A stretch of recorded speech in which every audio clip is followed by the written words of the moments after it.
तेल अवीव में भीषण तबाही का दावा। ईरान के निशाने पर रिहायशी इलाके मिसाइल अटैक से दर्जन भर घर ध्वस्त हो गए। और बहरीन में मिसाइल और ड्रोन से हमले जारी हैं। हमले से बहरीन के हिट क्षेत्र में बड़ा नुकसान हुआ है। इंडस्ट्रियल फैसिलिटी पर ड्रोन अटैक के बाद भीषण आग लग गई। बहरीन में सैन्य बेस को निशाना बनाया गया है। बहरीन में यूएस अमेरिकी बेसिस को लगातार अटैक किया जा रहा है। यूएस नेवल बेसिस पर अटैक हो रहे हैं और इसी के साथ एक और रणनीतिक हमला यहां पर किया गया है जहां इंडस्ट्रियल फैसिलिटी पर अटैक किए गए हैं।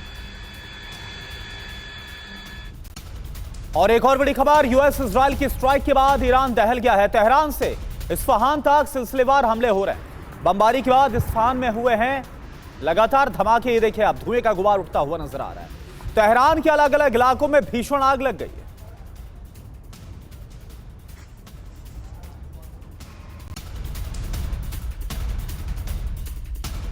और इराक के वासिद बेस पर हमले का वीडियो सामने आया है। आसमान में ईरान के कई ड्रोन नजर आए हैं। ईरानी ड्रोन पर अमेरिकी डिफेंस ने पलटवार किया है। तो यूएस डिफेंस सिस्टम ने पलटवार किया, कई हमलों को नाकाम किया। क्या वासिद बेस पर अटैक की ये तस्वीरें।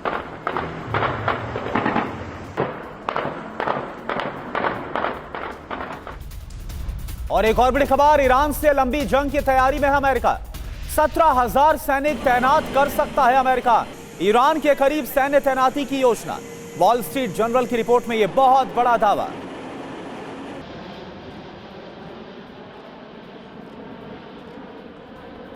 और वहीं इराक के बासित में यूएस सैन्य बेस पर हमले जारी हैं। उसकी तस्वीर भी आप तक पहुंचाएंगे। मिसाइल और ड्रोन से अटैक किया गया है।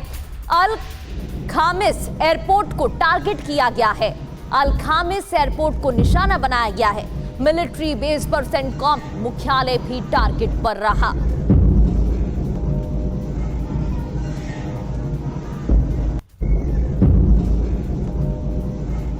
और चलिए अब आपको बताते हैं कि इजराइल के हमले के बाद ईरान ने 6 देशों पर हमले के लिए टारगेट तय किए।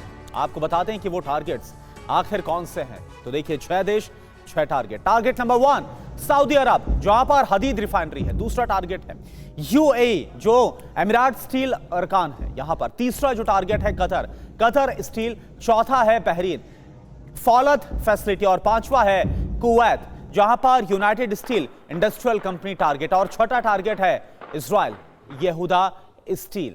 और हमारे साथ rear admiral Girish Kumar sir भी जुड़े हुए हैं। सर, ये बात समझ में नहीं आ रही। एक तरफ डोनाल्ड ट्रंप ये बोल रहे हैं कि बहुत सकारात्मक तरीके से जो बातचीत है वो आगे बढ़ रही है और हम 10 दिन का मौका देते हैं, ईरान मान जाए। लेकिन दूसरी तरफ 17,000 सैनिकों की तैनाती की बात आती है और जो ईरान है वो भी अपने आगे की स्ट्रेटेजी को डिजाइन करता हुआ नजर आ रहा है। क्या लग रहा है आपको, ये युद्ध कहीं से भी आपको लग रहा है कि बातचीत की तरफ बढ़ेगा या फिर हालात और विध्वंसक होंगे?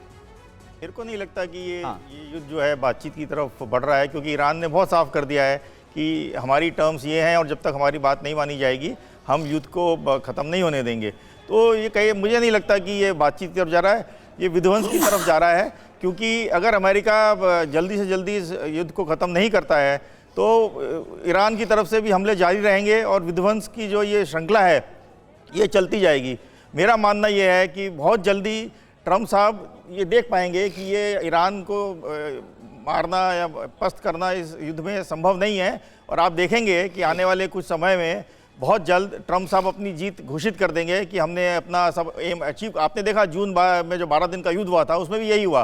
ट्रंप साहब ने 12 दिन के बाद अपना डिक्लेयर कर दिया कि हमने सब एम अचीव कर लिए हैं। जो हमारा मतलब था युद्ध करने का वो सब अचीव हो गया है और उन्होंने वॉर ख़त्म कर दिए।